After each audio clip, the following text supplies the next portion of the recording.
What if I told you that two people could buy the exact same airline ticket, same seat, same flight, same day, and one of them paid full price, while the other paid nothing?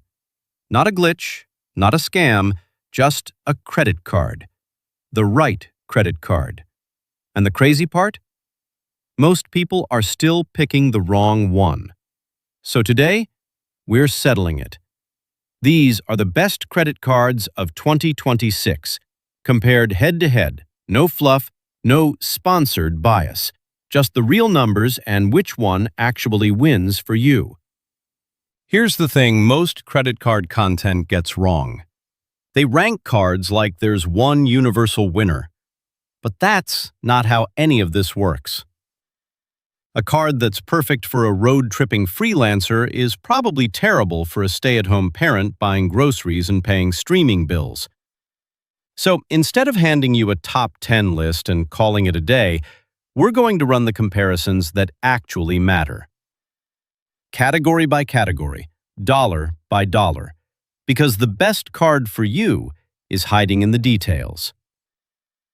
Let's start with the landscape. The credit card rewards industry is worth over $200 billion a year. Banks aren't giving you free flights because they like you. They're doing it because they know that reward-chasing consumers spend, on average, 47% more per month than people using debit cards. You're not gaming the system, you're participating in it. The question is whether you're doing it on your terms or theirs. And that difference over a single year can be worth anywhere from $300 to over $2,000. So who are the real contenders right now? Let's name them. In the travel rewards corner, you've got the Chase Sapphire Preferred, the Capital One Venture X, and the American Express Gold Card. In the cashback corner, you've got the Citi Double Cash, the Wells Fargo Active Cash, and the Chase Freedom Unlimited. Each of these cards has a devoted fan base. Each of them has a legitimate case for being called the best. The difference is in the details, and the details are where most people completely check out. Let's talk sign-up bonuses first, because this is where the biggest single-year value lives.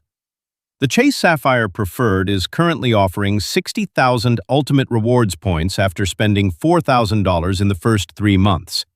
At a conservative valuation of 2 cents per point, that's $1,200 in travel value.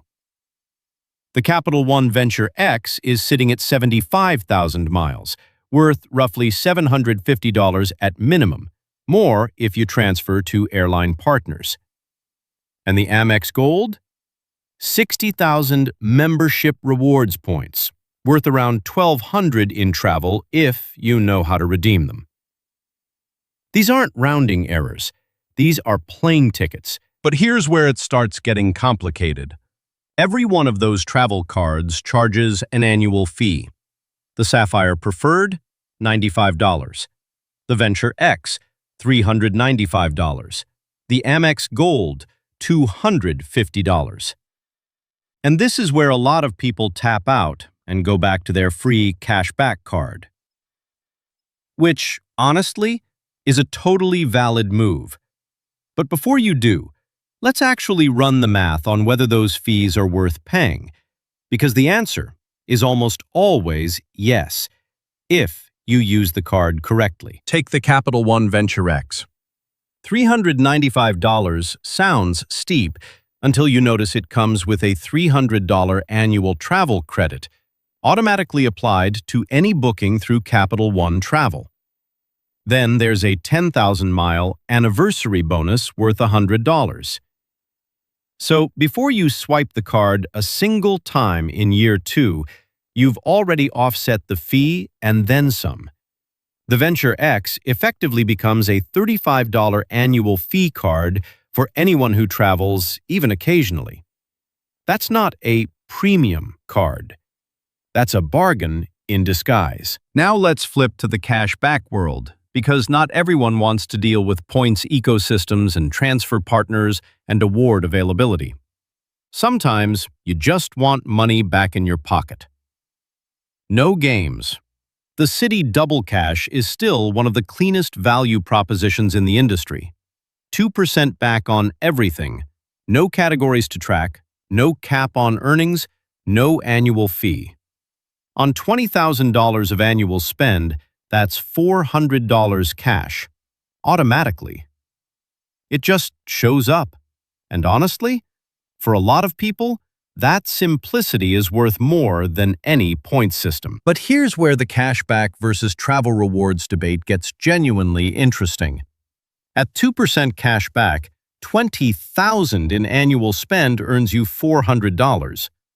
Now take the same $20,000 on the Chase Sapphire Preferred. You earn 2 extra points per dollar on travel and dining, which, for most people, covers 40 to 60% of their spending.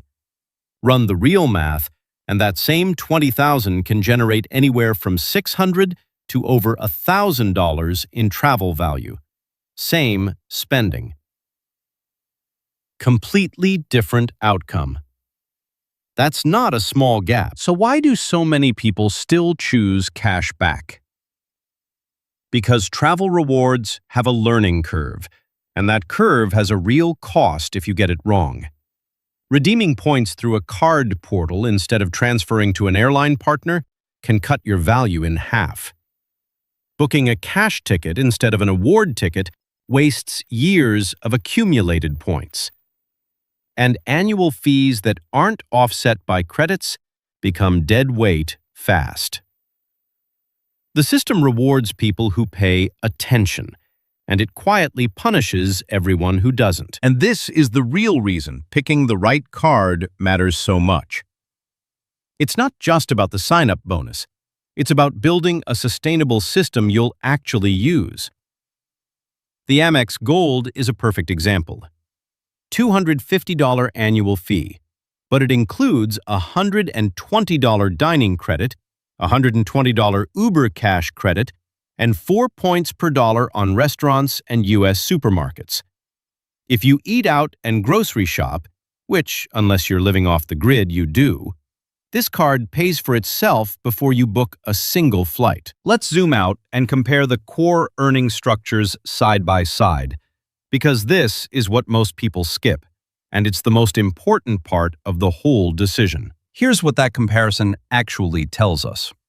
If your spending is diverse, dining, groceries, travel, a well-chosen travel rewards card wins on raw value almost every time. The bonus categories on cards like the Amex Gold or Sapphire Preferred are specifically designed to reward how real humans actually spend money. The 2% flat-rate cashback card only wins if your spending is highly unpredictable, you genuinely hate managing a rewards program, or you're building credit and want something simple. All three are legitimate reasons, but they're specific ones. Now, the one thing almost everyone gets wrong. They pick a card for the sign-up bonus and then stop optimizing. The bonus is the hook. The long-term value is in the earning rate, the credits, and the transfer partners.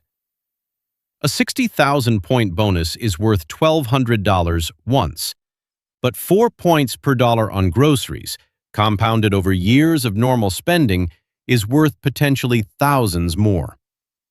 The best card isn't the one with the flashiest offer this month.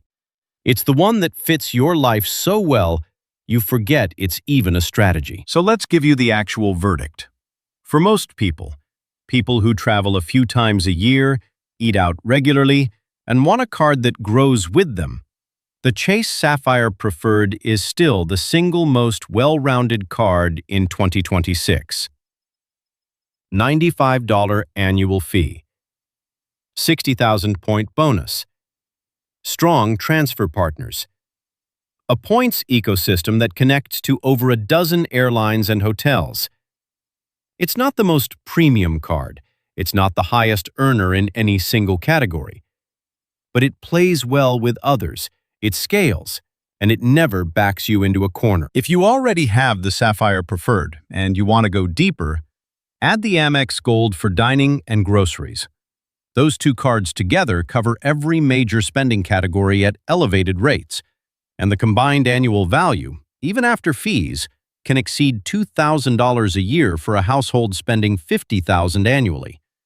That's not a financial strategy. That's just doing the math and showing up. And if you truly want nothing to do with points, no tracking, no portals, no transfer partners, the Citi Double Cash remains the cleanest answer. 2%. Always. On everything. No fee. No homework. It won't make you feel like a travel hacker, but it will quietly put hundreds of dollars back in your account every single year while you spend zero mental energy thinking about it. That's a legitimate win. Don't let anyone tell you otherwise. Here's what I want you to walk away with. The credit card industry spends billions of dollars hoping you stay confused, hoping you keep the default card your bank handed you at 22, hoping you never run the numbers. The best credit cards of 2026 aren't secret. They're not hard to get. They're just sitting there, waiting for someone to actually pick them up and use them right. That someone can be you. The only thing standing between your wallet and a free flight is about 15 minutes of honest comparison.